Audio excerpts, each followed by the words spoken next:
यहाँ पर हम parallel combination of spring discuss करेंगे। पैरेलल का इफेक्ट यहाँ से देखते हैं। सपोज दैट टू स्प्रिंग इस टाइप से अटैच है इनका, और यहाँ पर एक हमने फोर्स अप्लाई कर रहे हैं, एक मैंने एफ फोर्स अप्लाई किया है। इसके थ्रू इसमें एक ये डाउन मूव करेगा और इसमें इलोंगेशन एक्स आ रहा है। फाइनल पोजीशन मतलब अनस्ट्रेच कंडीशन में मैंने फोर्स अप्लाई किया और स्लोली आपके पास नीचे आ गया, इस पोजीशन पे कन्वर्ट हो गया। तो इसमें आप देख रहे हैं ये जो आपके पास ओरिजिनल पोजीशन नेचुरल लेंथ थी, ये स्ट्रेच का इलोंगेशन के साथ है। तो हमने इसमें इलोंगेशन कितना एक्स, तो इस स्प्रिंग में भी इलोंगेशन एक्स हो गया, इस स्प्रिंग में भी इलोंगेशन एक्स हो गया। तो इस समय यहाँ पे स्प्रिंग फोर्स कितने होंगे यहाँ पर बताइए, K1 इंटू एक्स, और इसमें स्प्रिंग फोर्स कितना हो जाएगा K2 इंटू एक्स, क्योंकि इसका स्प्रिंग कांस्टेंट कितना K1 है, इसका K2 है। तो स्प्रिंग फोर्स कितना होता है इलोंगेशन और कंप्रेशन के डायरेक्टली प्रोपोर्शनल है। तो यहाँ पर K1 एक्स हो गया, यहाँ पर K2 है। अब ये देखिए ये सिस्टम यदि आपके पास इक्विलिब्रियम पर है तो हमारे पास एक इक्वेशन मिलेगा, this F is equal to K1 x plus K2 x.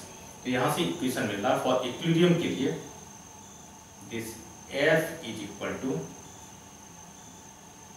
K1 plus K2 into x. एक इक्वेशन हो गया। अब ये कह रहे हैं कि इसकी इक्विवेलेंट, ये टू स्प्रिंग है, इसकी इक्विवेलेंट एक सिंगल स्प्रिंग चाहिए। तो इसकी इक्विवेलेंट हमने एक सिंगल स्प्रिंग चूज कर लिए।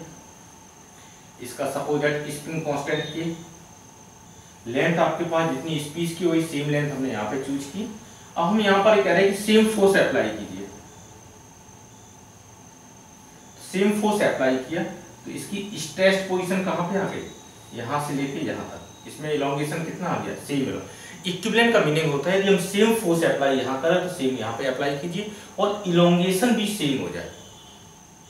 इलोंगेशन कंप्रेशन और इलोंगेशन भी सेम आ रहा हो तो उस समय कहते हैं सिस्टम आपके पास इक्विवेलेंट है। तो यहाँ पर आप देखिए फोर्स एफ आपके पास है, यहाँ पर भी एफ है।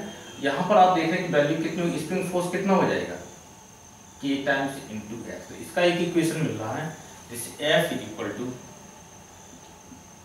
K into x, equation number 2। आप इन टू इक्वेशन को मर्ज कर लीजिए, F की वैल्यू यहाँ सब्स्टिट्यूट करेंगे, K into x this is equal to K1 plus K2 into x. X term आपके देखो कैंसिल हो रही है, this K is equal to K1 plus K2। तो आपने देखा कि ये डायरेक्ट सम के इक्वल है।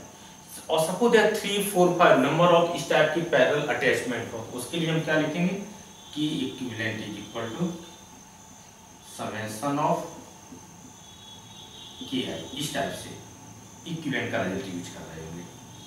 तो मीनिंग क्या होता है कि यदि अटैचमेंट इस टाइप से स्प्रिंग का कि इलोंगेशन दोनों में सेम आ रहा हो, इलोंगेशन नेचर हमारे पास सेम हो, तो हमारे पास देखिए इसमें इलोंगेशन कैसा है, सेम इलोंगेशन है, तो ये पैरेलल कॉम्बिनेशन हो गया। ठीक है, सीरीज कॉम्बिनेशन में क्या था, इलोंगेशन आपके पास इलोंगेशन और कंप्रेशन कैसे होते थे, एडिटिव हो रहे हो। यहाँ पर आपके पास कैसे हो रहे हैं, सेम हो रहे हैं। तो वो सिस्टम आपके पास पैरेलल कॉम्बिनेशन का सिस्टम है। क्योंकि एक हम फिगर हम बता रहे हैं, सपोज कीजिए इस टाइप का एक अटैचमेंट है,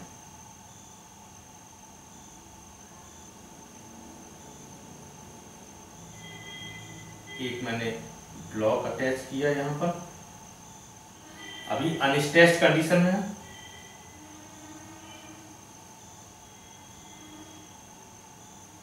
इसकी K1 ये वैल्यू K2।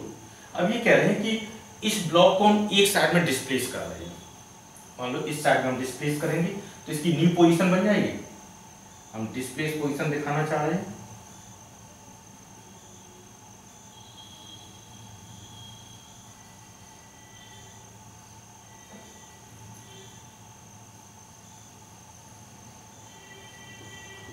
इसका डिस्प्लेसमेंट x।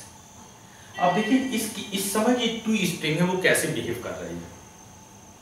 इस स्प्रिंग में इलोंगेशन है, स्प्रिंग फोर्स कैसा हो गया K इंटू एक्स। इसमें कंप्रेशन है K इंटू एक्स। आप देखिए स्प्रिंग फोर्स एडिटिव हो रही है, डायरेक्ट एडिटिव, एक साइड में ही दोनों काम कर रहे हैं। यहाँ पर भी देखिए स्प्रिंग फोर्स कैसी एडिटिव है, तो ये कॉम्बिनेशन कैसा हो गया, पैरेलल कॉम्बिनेशन हो गया।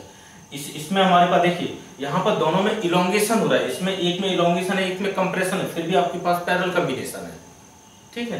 तो आप ये मत सोचिए कि सिर्फ इलोंगेशन दोनों में हो या दोनों में कंप्रेशन हो तभी वो पैरेलल होगा। एक में इलोंगेशन एक में कंप्रेशन, सिचुएशन आप पे डिपेंड करेगी। ये दोनों देखिए दिस फोर्स आपको दोनों एक साथ सपोर्ट कर रही है, इसमें इलोंगेशन हो रहा है इसमें कंप्रेशन हो रहा है, टोटल इसका इलोंगेशन x है इसमें कंप्रेशन कितना होगा x, spring force k × s, इसका भी k × s, तो इसकी इक्विवेलेंट वैल्यू कितनी हो जाएगी कि यदि हम इसके लिए इक्विवेलेंट सिस्टम बनाना चाहें इस प्रोसेस के लिए, तो हम इक्विवेलेंट सिस्टम कैसे बनाएंगे,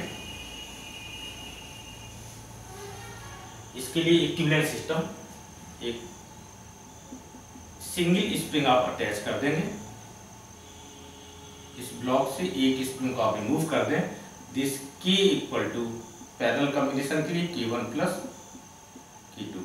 तो जितना इफेक्ट ये 2 स्प्रिंग डेवलप करेंगे वही इफेक्ट आपके पास सेम स्प्रिंग डेवलप करेगा, ठीक है। तो ये कॉम्बिनेशन भी पैरेलल कॉम्बिनेशन है।